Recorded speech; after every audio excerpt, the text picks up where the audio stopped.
Mama, mama, don't you know I love you? You're the only... I don't know the words. Let's run it back.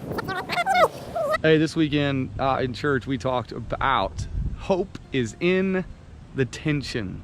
I know you don't like that, but it is. Hope is in the tension. You know, as we talked about it last week, in last week's Run It Back, where we just kind of talked through what we talked about this weekend, we found out, or I realized as I was talking, that you don't know you're anchored until you feel the tension. It's like if you were bungee jumping and never felt any tension, that would be a problem. The tension actually reminds us that we're anchored.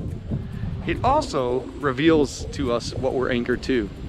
The tension will tell you what you're tethered to. So if you aren't careful, the tension will remind you you're anchored, but it will also reveal what you're anchored to. So as we're talking about hope, hope is meant to be anchored to Jesus, right? And it's in the tension, it's in the pressure points of life that we discover what we're anchored to.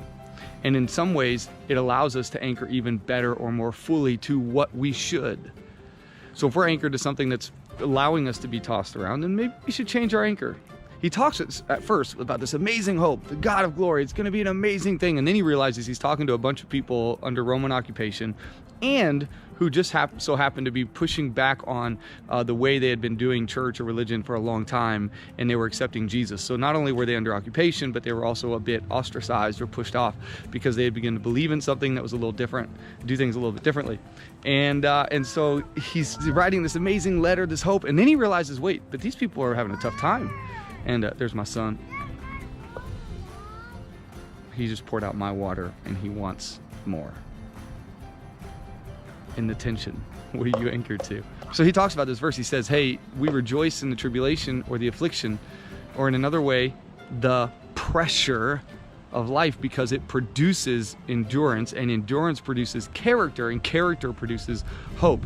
In other words, the things you endure, the things that you move through, that you don't get stuck in, but the things that you endure. Now, you don't go looking for it. There's one quote that says, I don't enjoy crises, but I really enjoy the opportunities crises present to me to become something, to do something. And so we go through these things and we find out what we're anchored to, and then we endure. So when you feel the resistance of a bench press bar, which I feel all the time, you know that you're growing and you're discovering something about yourself, and you're realizing there's a future in this, but it's in the tension because you grow through resistance and you endure it. So you don't go looking for it, you don't go looking for problems, you don't go looking for stuff, but you endure it.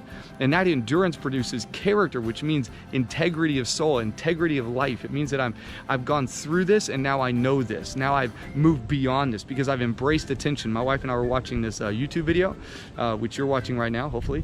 And these guys were in a room and they had to decide where they stood on an issue, and they did it physically by moving one way or the other in this space. And so it's live with these 7 guys, and they would ask difficult questions about certain topics, and they would move either all the way to agree or all the way to disagree. There was some tension in the room.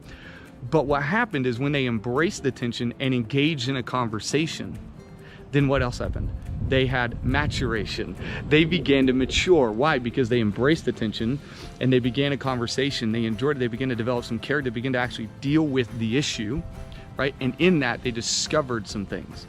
And maturation means that you're able to walk through certain things in a different way. Me at 38 years old and him at 3 years old walk through life differently. Why? Because I have matured in some respects. Okay, and then there's this amazing verse in Romans 5 that he says, and this hope will not disappoint. So we go through affliction, that the pressure points of life, we endure them, that produces character in us, and then we have hope because we have character, because we have longevity, because we have integrity, because we are faithful, because we are consistently who we are, right? And then we have hope. That hope will not disappoint.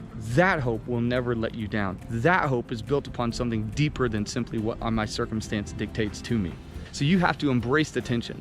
You have to lean into the tension, right? Psalm 118, the psalmist writes, I am so tired of waiting for you to rescue me, but I will hope in you. I will trust in you. That sounds like someone who's been through some stuff. And even though they're in the middle of something now, they have been through it. They've developed a character, so they have an abundance of hope.